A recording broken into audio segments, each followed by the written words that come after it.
weligaa ma ka fikirtay sida aad u noqotay shakhsiga aad tahay mala fajacday sida dad badan u wanaagsan yahay dhaqankooda qaar kalena aad ba dhibsanayso la joogooda haddaba intaba waxay isugu soo biyashubtaan hab barbaarintooda intaanan bilaabin waxaan ku xasuusinayaa inaysan weli habsan ahayn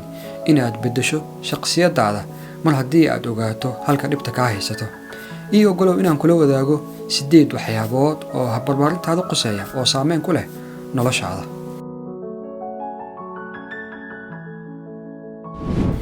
kow haddii ay waalidiintaadu ahaayeen kuwa mar walba kuu sameeya ama kaa caawiya waxa aad doonayso xitaa dharka aad xiranayso iyaga kuu dooqi jireen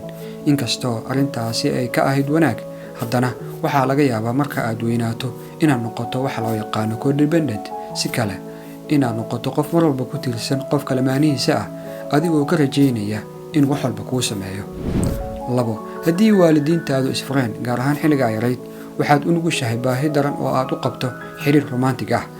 waxaana in badan lamaanaha ay ka rajaysaa inuu muujiyo waxa qaldan iyo waxa saxan daacadnimo kalgacayl iyo naxariis si aad u aaminto. 3 haddii waalidka dhinac kasta kaa kontrooli jireen waxay u badan tahay inaad la kulanto xanuuno maskaxeed sida depression marka aad la soo kulanto waalid go'aan kasta isaga gaari jiray adigana aan waxba lagaa weydiin waxay kaa yeelaysaa inaad u qaadato inaadan ahayn qof isku filan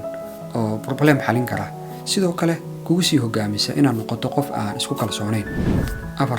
haddii waalidka aysan kula hadli jirin ama aysan wax sheeko ah idin dhex mari jirin waagaa yareed waxay u badan tahay iyadana inaad la kulanto problem xagga la hadalka dadka iyo inaad muujiso dareenkaaga. ilmaha ay waalidiintooda la sheekaystaan ama buwaagtu aqriyaan ama sheekooyinka uga sheekeeya waxay noqdaa kuwa ku fiican communicationka iyo muujinta dareenkooda.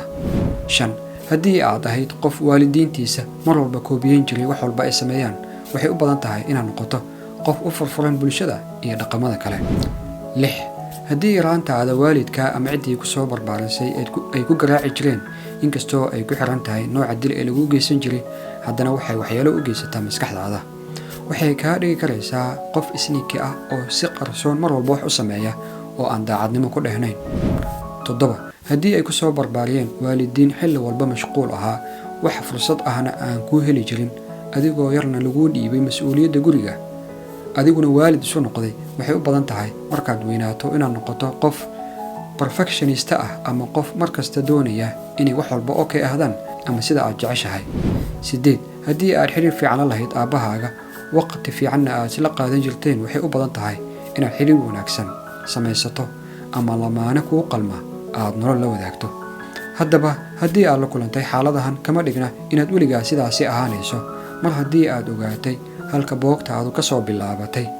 waxaad awooddaa inaad wax badan beddesho waalidkuna kama ahayn mid si ku talagal ah u sameynayay ha yeeshee waxaa sabab u ahaa habdhaqan barbaarin oo soo jireen ah. haddaba ma jiraan calaamadahan qaar ka mid ah oo saameyn weyn ku yeeshay noloshaada nagulada fikirkaaga qaybta commentiga sidoo kale iloobin inaad subscribe tiraado kanaalkan gambaleelkana aad furato si aad ula socoto mawduuca xiga mahadsanid.